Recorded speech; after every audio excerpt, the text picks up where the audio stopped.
বিড়াল হচ্ছে সবচেয়ে সুন্দর একটা প্রাণী। বিড়ালটা হচ্ছে আমাদের আবেগের জায়গা, ভালোবাসার জায়গা। নবীজির একটা বিড়াল ছিল, নাম হচ্ছে মুয়েজ্জা। নাম কি? মুয়েজ্জা। একটা হাদিসে এসেছে, অবাক করা হাদিস। দেখেন, নবীজি একবার ঘরে প্রবেশ করলেন, নবীজির জামা রাখা আছে। হাদিসে এসেছে, নবী যখন ঘরে প্রবেশ করলেন, দেখলেন জামার এক সাইডে ছোট্ট একটা বিড়াল আরামে ঘুমাচ্ছে। সুবহানাল্লাহ, ঘুমিয়ে আছে। নবী যখন আসলেন, তিনি চাইলে ডাকতে পারতেন যে বিড়াল ওঠো, আমার নামাজের সময় হয়ে গেছে, আমার জামা আমাকে দাও। এই হাদিসটা আমি সকালে পড়েছি, বড্ড অবাক হয়েছে।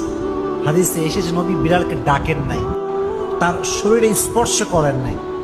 নবীর জামার যে অংশে বিড়ালটা শুয়েছিল, নবী যে ওই অংশটুকু কেটে ফেলেছেন, তবুও বিড়ালকে ডিস্টার্ব করে নাই।